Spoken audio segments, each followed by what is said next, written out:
Hi there, I'm Sam the Kitnix, and I have returned. And I have returned to be the immature motherfucker that I usually am, in Kenshi. Now, this can allow me to do war crimes, such as... Oh my god, we could be a Slavic skeleton.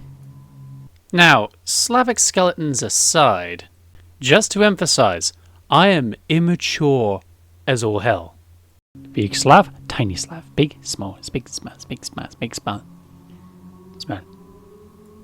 My brain is the size of a goddamn pea. And if you think I'm going to use any sorts of sensible strategy, then just like the person that thought taking a holiday up this mountain was a good idea, yeah, you're not exactly having a good idea.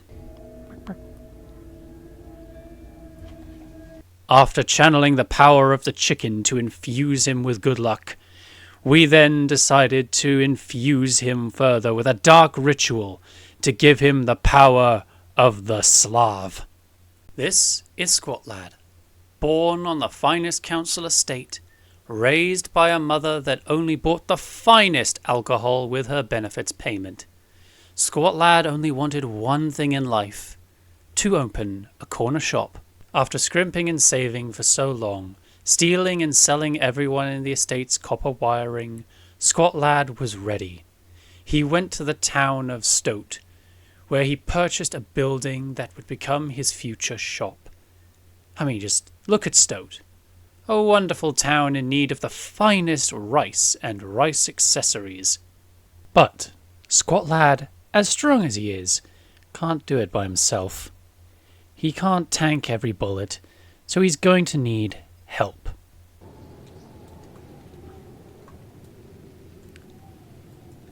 Slaves for sale? Slaves? I want slaves. The Squat Lad needed employees. Every shop has to have employees. You need someone manning the till. And after visiting the local Slavers Guild, he purchases his new employees' freedoms. And after unwrapping them from their packaging and enjoying the new employee smell, Squat Lad realized something. 4 of them didn't have names, and they weren't going to tell him their names because they didn't know. So it would be appreciative for viewers to suggest names. But there was one employee who did have a name, Hatsune, a sheik of science and sorcery. So she decided to stick around, because she liked how the Squat Lad squatted.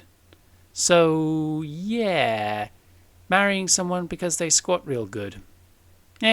Whatever floats your boat. Though in his excitement to finally have not just a business, but a family around him, Squat Lad's happiness came tumbling back down to earth when he realized he didn't exactly have food to feed them, having sold all his Gohan earlier.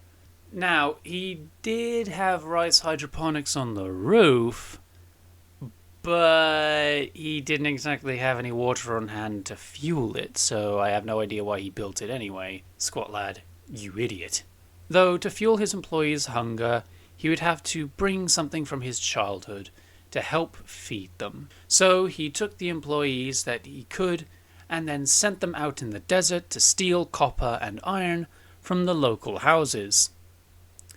After they would bring back the material, he or Hatsune would purchase food from the local Sainsbury's to feed them a steady diet of chicken dippers and onion rings.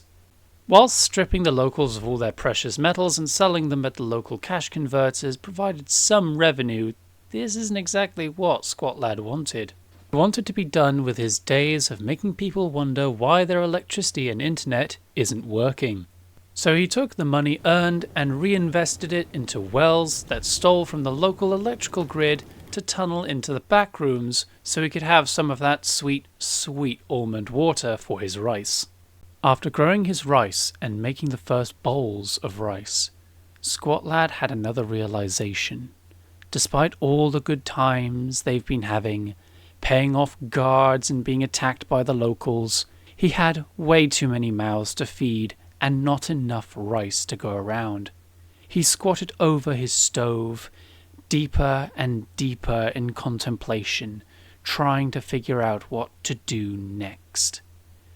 That's when one of the outlaws he had purchased suggested that she head south to establish a town in Squat Lad's honor because he had freed them instead of using them as slaves.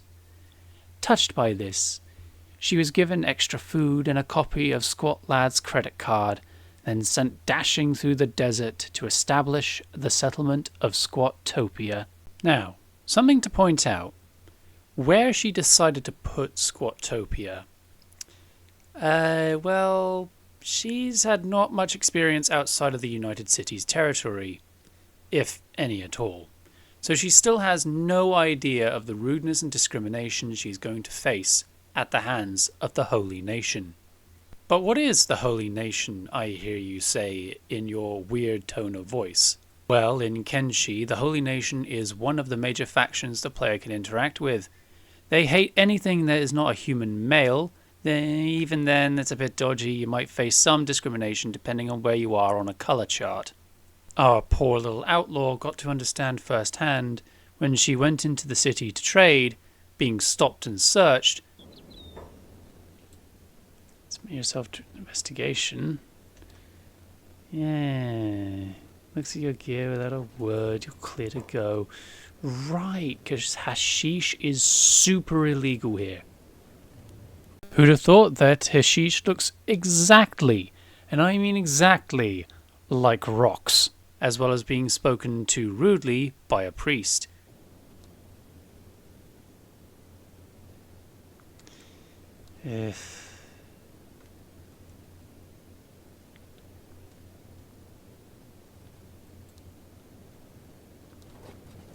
Mostly because she is an unmarried woman.